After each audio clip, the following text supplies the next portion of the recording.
working for a week or two. Summer holiday, sara vera taftażilhom id-diski? Ħaj ma xi pjaċir kemm qed iħossni kuntent illum għax fl-aħħar għandi 40 frank u ħammur għal holidays tal-miliet inqattaħħom barra minn Malta u xej ħaqni illi naħdem tant.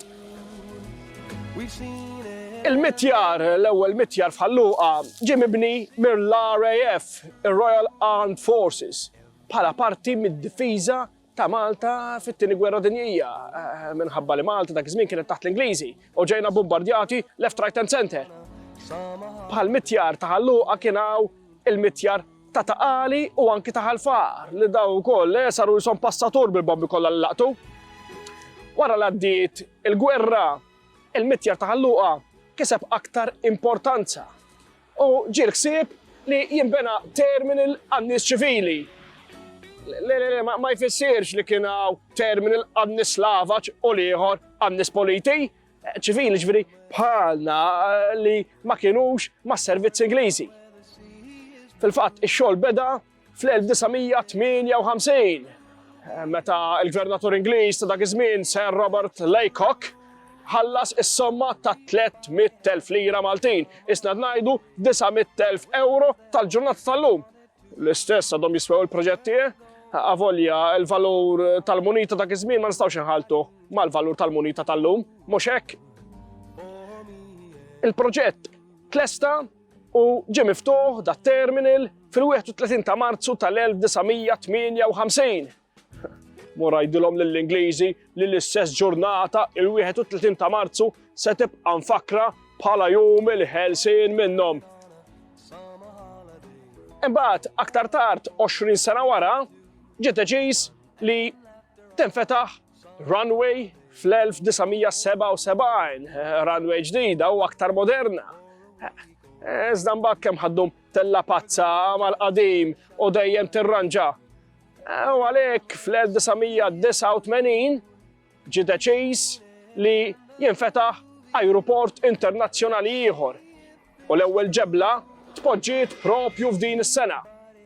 Il-proġett kollu tlesta fl-1992 u eżattament fil-25 ta' Marzu tal-istess sena ġie miftuħ uffiċjalment il-Malta International Airport, l-ajruport internazzjonali ta' Malta. Ejsa, entbaħtu fejn ġejna.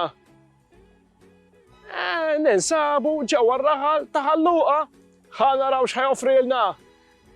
Issa ħallikom għax għandi l-flight u mal-art titlaq li ma nlaħħaqx. It-tfal u summer holidays ma jimpurtax l-aqwa li holiday.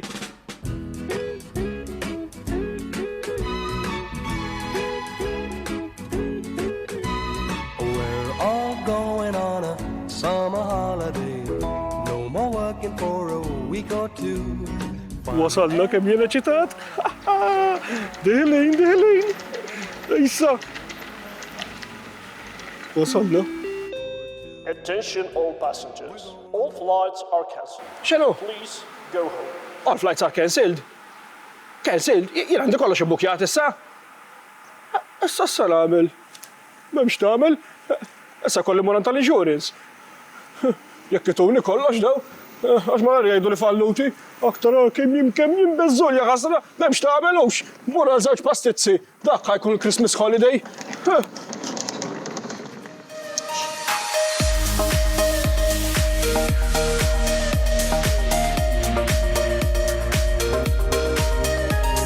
Ir-raħal ta' Ħalluqa kien raħal imdaqqas, kwiet għall-aħħar b'diversi djar u għeliqi. Qabel ma ġie deċiż li jibda jiġi użat għall-avjazzjoni kif għadu magħruf ħafna sal-lum. Diversi djar antiki u anki l-kostruzzjoni arkitettonika u importanti li kellhom ġew meqruda fil-gwerra u reġgħu bdew jibnew djar, villel u appartamenti mad-dawra tal-mitjar li kien importanti ħafna għall-ekonomija tal-pajjiż minħabba l-industrija tat-turiżmu li tiġġenera dħul mhux żgħir fil-but tal-Maltin. Għaldaqstant kien verament opportun li wieħed jibni djar viċin din il-pompa ekonomika. Diversi toroq bdew ukoll jiġu mibnija sabiex jakkomodaw l-aċċess għall-ajruport biex Ħalluqa immodernizza ruħu fi ftit żmien. Sal-1529 dan ir-raħal ta' Ħalluqa kien jgħod biss 30 dar, sakemm beda jikber ma' twaqqif tal-parroċċja tiegħu. Skont iċ-ċensiment tal-1634, il-popolazzjoni f'dan ir-raħal kienet telet għal madwar 1000 ruħ, b'240 dar. Dan jaf ukoll għal fatt li diversi nies li kienu joqogħdu fl-irħula tax-xatt ġew jagħmru f'irħula aktar ċentrali minħabba l-biża' mill-attakki tal-furbani torok. Fl-1760 in-numru reġa' żdied għal madwar 1200 ruħ u kompla jżid ftit fis-seklu ta' wara. Fl-1830 kien hemm joqogħdu 1235 persuna. Fl-1851 kien hemm 1449 ruħ. Fl-1865 in-numru kien ta' 1582. Sabiex fl-1890 dan tela għal 2210 persuni. Fis-seklu 20 il-popolazzjoni luqija kibret aktar biex fl-1901 kien hemm 3670 ruħ, fl-1921 żdiedu għal 3607 biex fl-1961 in-numru qabeż l-4000 persuna. Skont l-istatistika maħruġa fl-2019, il-popolazzjoni attwali fir-raħal ta' Ħalluqa hija dik ta' 6162 persuna. L-istemma ta' Ħalluqa turina salib aħmar tal-patrun Sant'Andrija fuq kamp tal-fidda, bil-motto Oras Prospitio, li jfisser inħares lejn il-baħar.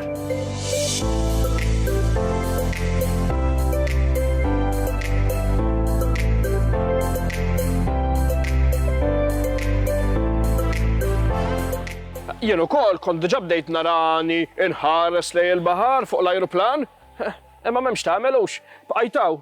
Mela allura nkomplu bil-programm mhux hekk. Ara ħanajdilkom kif ġi l-isem tar-raħal ta' Ħalluqa. Hemm min jaħseb li forsi ġej għal qaddis Ħalluqa, ma kif jista' jkun. Ġej minn Ħalluqa meta hawnhekk iqimu lil Sant'Andrija. Ara le, ħanajdilkom jiena. Hemm diversi teoriji ta' kif seta' ġi dan l-isem tar-raħal, fem, bħal dejjem infaqqgħu teoriji l-hawn u lin. Din ħanajdilkom hija waħda minnhom hija l-aktar aċċettata.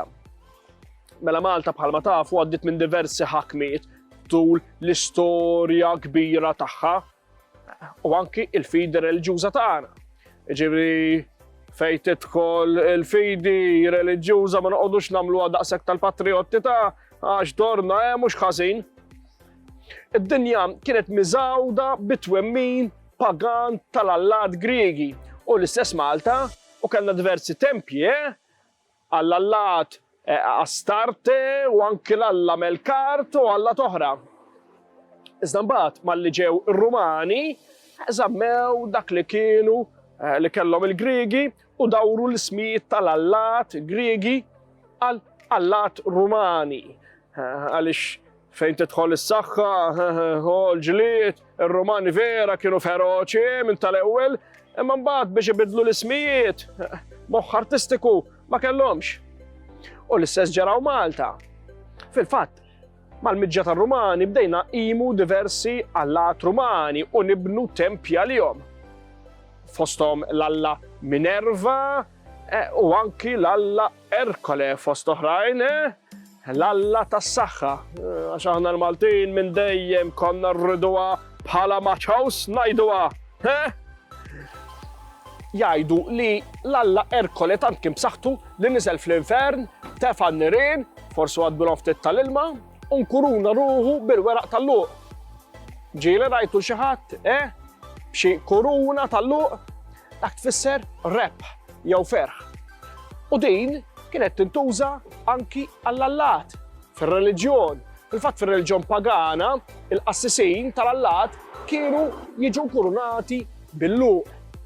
U din għaddiet anki għaw Malta, fir-reliġjon pagana, fejn konna nikkurunaw anki lill-alla Ercole.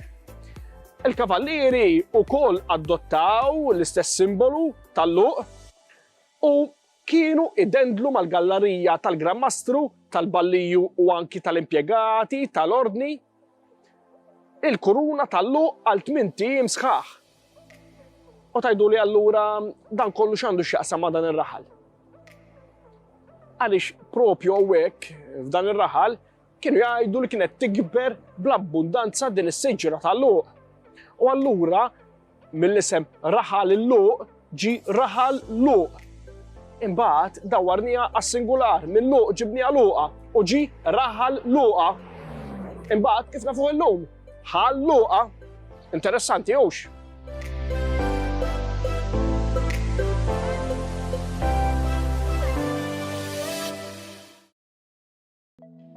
We got the future burning the past, good and the bad, making it last. We are what I want and I want what I already got. When you come through the room. Ir-Raħal ta' Ħalluqa joffri diversi fdalijiet li jmorru lura għal sekli sħaħ fl-istorja ta' Malta. Dawn il-fdalijiet ġew misjuba wara diversi skavi li saru għal diversi proġetti fl-istess raħal. Fost dawn insibu s-sejba li saret fl-1924 falqa magħrufa bħala it-Tumbata. Skont Sir Temi Żammid f'dan is-sit kien hemm xi bini neolitiku bid-daħla tiegħu tinstab fin-naħa tal-majstral tal-istess salqa. Minħabba l-kostruzzjoni dawn il-fdalijiet ta' ġebel inqerdu kollha u ġew meħuda biss xi bċejjeċ ta' fuħħar neolitiku mill-post. Fl-1959 instabu żewġ oqbra feliqi quddiem iċ-ċimiterju ta' dan ir-raħal. Dawn kienu tnejn minn sensiela ta' 12 qabar li instabu falqa magħrufa bħala tal-Mejtin. L-oqbra l-oħra ma' żmien ġew mibdula fi ġwiebi għall-ilma. Fl-oqbra misjuba kien hemm qatt ta' Adam li għall-ewwel kien maħsub li kienu ta' xi mejtin li ndifnu fl-istess oqbra. Iżda l-awtoritajiet tal-mużew ikkonfermaw li l-Adam kien biss ta' xi annimali u ma kellu l-ebda siwi arkeoloġiku. Mill-istess sit ittieħed xi fuħħar li jmur lura għal żmien il-Brons. L-iskavi komplew aktar fil-fond u nstabu numru ta' oqbra oħra li jaħduna għal kważi 1400 sena qabel Kristu, diversi ġarar u fuħħar ieħor tal-epoka.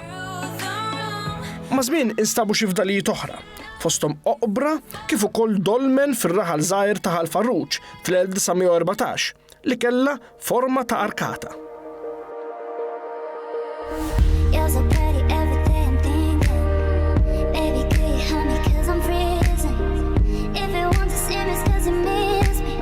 Fuq Ħal-Farruġ ħan nitkellmu. Imma jiena sa qudiem San Vinċenz jgħid, u iva issa fuq Ħal-Farruġ għidulhom aktar tard inti. Ninsab quddiem l-isptar bl-isem ta' San Vincenz de Paul, jew kif ħafna jafuh l-Ingiret.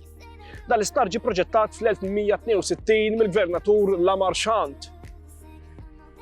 Għal-bini ta' dal-proġett instabet l-art magħrufa bħala l-Ingiret u bdew jitolbu sabiex jirċievu diversi pjanti għal-bini ta' dan l-isptar.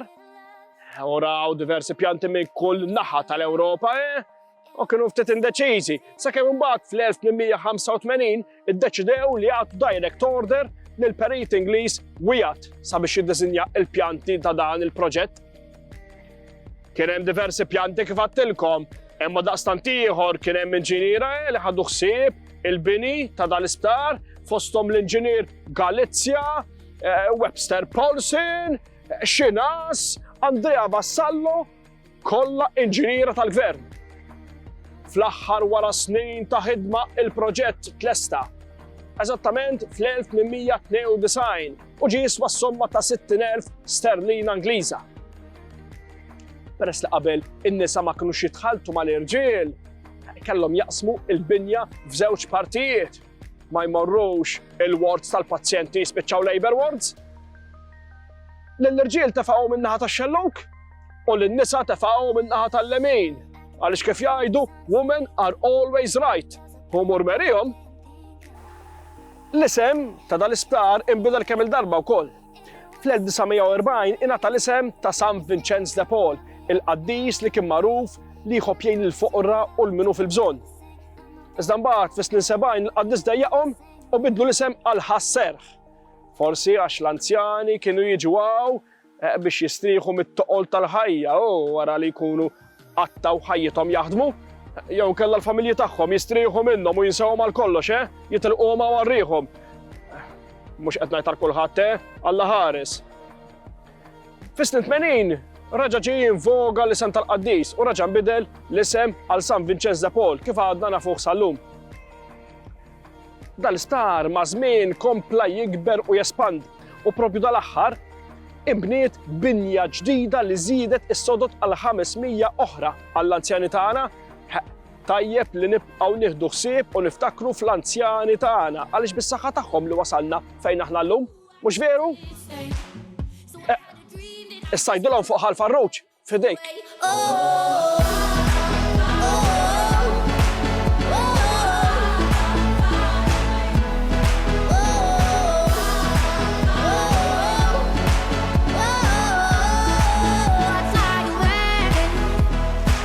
Ħal-Farruġ huwa wieħed mill-irħula ċkejkna li għadhom iġorru isimhom.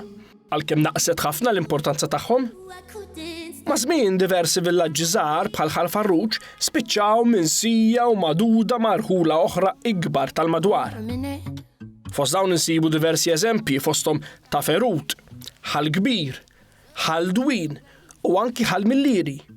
Ħal-Farruġ jissemma fil-vista pastorali li għamel Monsinjur Pietru Dusina fl-1575 fejn isemmi l-knisja li kien hawn fir-raħal iddedikata lil Madonna tal-Vitorja li aktarx kienet ibniet propju f'dan il-perjodu. Skont ir-rapport ta' Dusina, din il-knisja kellha art tal-wieħed u bib tal-injam. Fir-rapport jissemma wkoll li kien hawn madwar 10 djar f'Ħal-Farruġ, popolazzjoni ta' madwar 5 ruħ. U kien jinsab ftit il-bogħod mill-parroċċa ewlenija ta' Bir Miftuħ.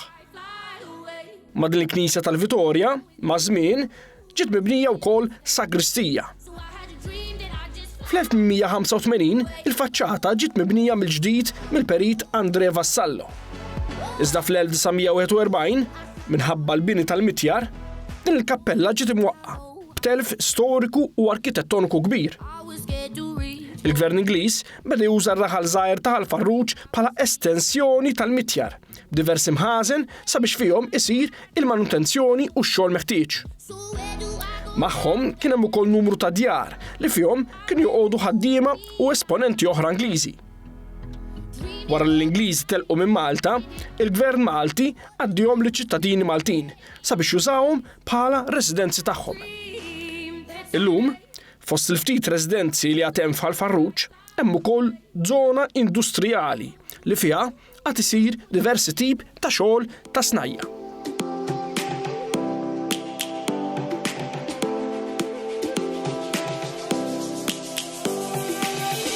Lions roaring in the morning sun, searching for a longer day. Faċċata tad-daħla ta' Ħal-Farruġ insibu il-Water Services Corporation, WSC. L-ilma bla dubju huwa importanti ħafna għall-għajxien mhux biss tal-bniedem iżda ta' kull kreatura li teżisti. U f'Malta għandna storja kbira fejn jidħol l-ilma u bla dubju l-aktar waħda magħrufa hija dik tal-akwedott imsemmi għall-Gran Mastru Winjakur li sar fil-bidu tas-seklu 17. Imbagħad sabiex nagħmlu użu mill-elementi tan-natura bdew jibnew diversi ġibjuni u bjar taħt l-art. L-Ingliżi bdew jibnu l-ewwel pumping stations fl-aħħar tas-seklu 19. Imbagħad wara wkoll bdew jibnu diversi ejjun tal-ilma sabiex anka n-nies mill-irħula tagħhom ikunu jistgħu jippumpjaw l-ilma għall konsum tagħhom. Minħabba il-gwerra dawn il-pumping stations u anki ir-riservi u l-ġibjuni taħt l-art sofrew diversi ħsarat. Tant li kellna wkoll nimpurtaw l-ilma mill-pajjiż qarib ta' Sqallija. Ma' żmien, peress li kien hawn domanda ikbar għax il-popolazzjoni kienet qed tikber, bdew jibnew aktar pumping stations madwar Malta. Peress li aħna gżira ċċirkondati mill-baħar, ġie l-ħsieb li nibdew nixorbu propju l-ilma baħar. Tajdu li xejn tajt? Ma dak miela, ovvjament. Għalhekk l-ewwel ibnew l-ewwel seawater distillers fl-1966 bi produzzjoni ta' madwar 20,000 metru kwadru ta' ilma kuljum, fejn l-ilma baħar jiġi msaffi mill-melħ tiegħu. Imbagħad fl-1982 infetħet l-ewwel reverse osmosis Malta, eżattament f'Arlapsi. Minn hemm imbagħad infetħu oħrajn fosthom il-Marsa, Tinje u anke ċ-Ċirkewwa. Fl-20 ta' Jannar tal-1992 infetħet il-Korporazzjoni tal-Ilma, il-Water Services Corporation, sabiex toħsib il-provvista tal-ilma f'Malta u tassigura li aħna meta niftħu it-tab tal-vit ġewwa djarna nsibu ilma nadif kemm jista' jkun. Apparti dan, l-istess korporazzjoni toħsib l-ilma li aħna nużaw, il-waste water, speċjalment wara nagħmlu bżonnijiet tagħna. Ma mmorrux waqt li nkunu qed nogħmu insibu l-fdalijiet tagħna jew magħna, mhux hekk, ma jiswix.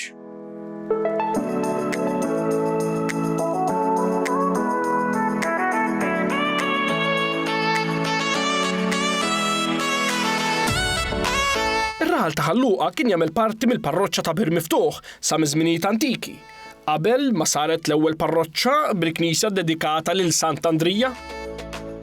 L-ewwel knisja lil dan il-qaddis aktar ġiet mibnija lejn l-aħħar tas-seklu 15. Iżda minħabba l-istat fqir li kienet fih, din kellha terġa' tinbena lejn nofs is-seklu 16. Skont rapport ta' Monsinjur Duzina fl-1575, din il-knisja dedikata lil Sant'Andrija kienet il-knisja prinċipali tar-Raħal. Iżda kienet il-tima minn saċerdot li uħsiba u għaldaqstant is-sagramenti kollha kienu jiġu ċelebrati f'Bir Miftuħ. Peress li fuq l-artal ma kienx hemm kwadru titolari, huwa ordna li jiġi mpitter wieħed u jitwaħħal. Il-kwadru titolari jissemma għall-ewwel darba fis-sena 1600 fejn jingħad li ġie mpitter minn Filippo Dingli u fih juri lil Madonna flimkien ma' Sant'Andrija u San Pawl. Bis-saħħa tax-xogħol ta' Monsinjur Martin Alfieri li kien inkwiżitur u delegat apostoliku, il-Knisja ta' Sant'Andrija saret parroċċa indipendenti skont il-bolla tal-Papa Urbanu VIII fil-15 ta' Marzu tal-1633 u nħallet minn dik ta' Bir Miftuħ sena wara. L-ewwel kappellan ta' din il-parroċċa kien Dun Wistin Kassja. Peress li l-Knisja kienet wisq żgħira u fi stat ħażin, inħasset il-ħtieġa li tiġi mibnija knisja akbar. Għaldaqstant beda x-xogħol b'mod immedjat u saret il-pjanta tal-knisja l-ġdida minn Dun Giulio Muscat.